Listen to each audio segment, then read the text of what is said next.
Sorry sorry. Hi మా, నా పేరు శేఖర్ అమ్మ. సో పవన్ కళ్యాణ్ గారి ఓజీ మూవీ కోసం ఫ్యాన్స్ అందరూ ఎప్పుడెప్పుడు రిలీజ్ అవుతుంది అని వెయిట్ చేస్తున్నారు కదా. 25 ఎప్పుడు వస్తుందని చూస్తున్నారు. ఎందుకంటే డిప్యూటీ సీఎం అయిన తర్వాత బెస్ట్ మూవీ ఇవ్వాలని పవన్ కళ్యాణ్ గారు అనుకున్నారు. ఎందుకంటే ఒక డిప్యూటీ సీఎం అయిన తర్వాత 5 సినిమా తీశారు. అది బ్లాక్ బస్టర్ అవ్వాలని లుక్స్ గానీ సాంగ్స్ గానీ తయారు చూసాం. మొత్తం ఆల్మోస్ట్ అంతా బాగుంది.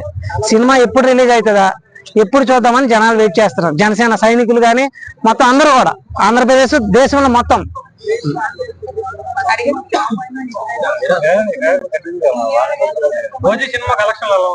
కలెక్షన్ మామూలుగా సూపర్ అన్న. మామూలుగా రిలీజ్ అయితేనే కలెక్షన్. పవన్ కళ్యాణ్ గారికి కలెక్షన్ వడగక్కర్లేదు, అందరి మీద ఎక్కువ వస్తుంది. సినిమా టికెట్ లక్షలు పెట్టి కొంటున్నారు, 5 లక్షలు 1 లక్ష పెట్టి. అన్న ఎంతైనా కొంటారన్న, అమ్మేటోడు ఉంటే కొంటారు. 5 లక్షలు నువ్వు అమ్మే అనుకో, నేను కొంటాను. ఎందుకంటే చూడాలని ఆశ ఉంటది. నువ్వు అమ్మలేదు అనుకో, నేను ఆ రేటుగా కొంటాను కదా. 16,000 ఇది కూడా అలాగే ఫ్లాప్ అయింది అన్నారు రోజు కూడా.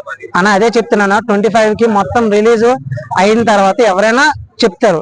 ఇప్పుడైతే మనం సాంగ్స్ బట్టి, అతని లుక్స్ బట్టి మనం చెప్పగలుగుతున్నాం తప్పగానే సినిమా హిట్ అవ్వాలని మనస్ఫూర్తిగా ఒక జన సైనికుడిగా కోరుకుంటున్నాను అన్న.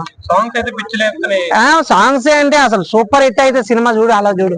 లుక్ ఎలా అనిపించింది పవన్ కళ్యాణ్? లుక్ సూపర్ అన్న. అతని లుక్స్ అయితే మనం ఐస్ అయిపోతాం.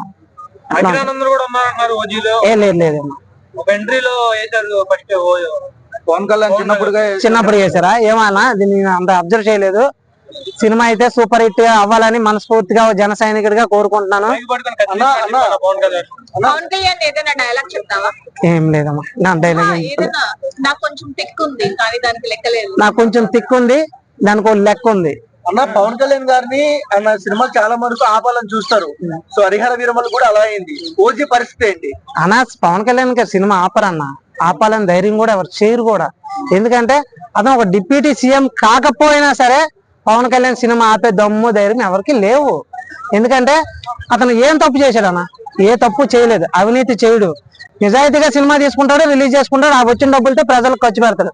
అంతే అతను చేస్తుంది, అంతే, ఇంకేం లేదు అందులో. పొలిటికల్ పరంగా డిప్యూటీ సీఎం అయిన తర్వాత సో ఆయన రాజకీయ